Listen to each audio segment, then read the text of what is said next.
नमस्कार. तर 21 आणि 22 जूनला आपण आंब्याची लागवड केली होती आणि त्याच्यानंतर आपण त्याला त्याचा व्हिडिओ आपण यूट्यूबला टाकलेला आहे, कशा पद्धतीने आपण लागवड केली. त्याच्यानंतर 9 आणि 10 जुलैला आपण बागेची छाटणी केली, पहिली छाटणी. ते पण आपला व्हिडिओ आपण यूट्यूबला टाकलेला आहे की कशा पद्धतीने आपण पहिली छाटणी घेतली. त्याच्यानंतर जायटॉनिकचं आळवणी आपण त्याच्यानंतर 1 दिवसाने दिलं छाटणी केल्याच्यानंतर. आणि आज आपल्या बागेला 1 महिना आणि 3 दिवस कंप्लीट झालेले आहेत. म्हणजे आपण 9 तारखेला छाटणी, 9 आणि 10 तारखेला छाटणी केली आणि आज 24 जुलै आहे. 24 जुलैला आपल्या बागेची काय परिस्थिती आहे आपण ते पाहण्यासाठी आलो आहे. तर चला मी तुम्हाला दाखवतो व्हिडिओमध्ये. आपल्या आंब्याच्या झाडाला 2 फुटावरून कट मारल्याच्या नंतर झाडाचे फुटवे होतील का नाही, झाड वाढेल का नाही, याबाबत बऱ्याच जणांच्या मनात शंका असते. तर पहा, आपण साधारण 24 तारीख आहे आज आणि 15 दिवसापूर्वी आपण छाटणी केलेली आहे.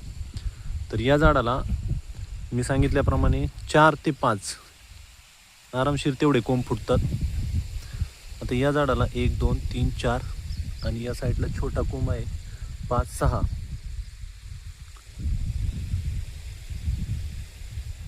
या झाडाला पाहू शकता 1 2 3 4. या बाजूने पण कोंब फुटलेले आहेत.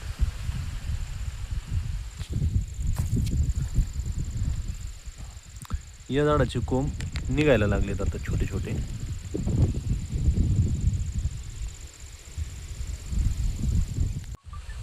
या झाडाला पहा, कमीत कमी 7 ते 8 कोंब फुटलेले आहेत. त्याच्यामुळे झाड कट करताना अजिबात विचार नाही करायचा. 2 ते 2.25 फुटावरती जो पेरा येईल त्या पेऱ्यावरून झाड कट करायचं, त्याला भरपूर कोंब फुटतात.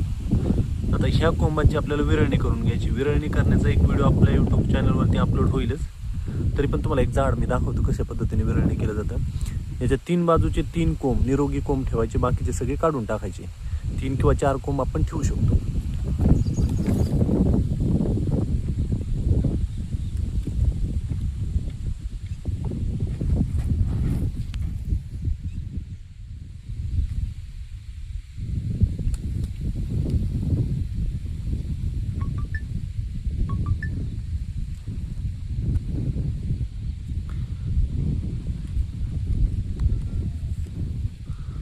आपण या बाजूचे 2 कोंब आणि इकडचा 1 कोंब, असे 3 बाजूचे 3 दिशेंचे 3 कोंब आपण ठेवलेले आहेत. बाकी सगळे काढून टाकलेत, जेणेकरून झाडाची वाढ व्यवस्थित होईल.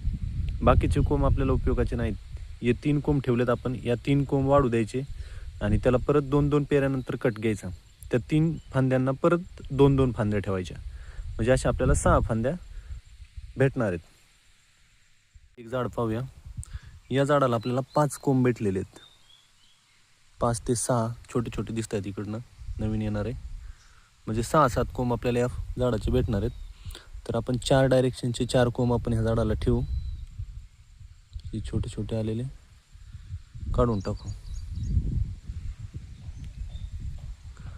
आता या झाडाला आपल्याला 4 ब्रँचेस भेटणार 4ही बाजूला, आणि त्या 4 ब्रँचेसचे आपण 8 ब्रँचेस वाढवणार पुढं. तर बागेचा विरळणीचा सविस्तर व्हिडिओ आपण आपल्या यूट्यूब चॅनलवरती अपलोड करणारच आहे.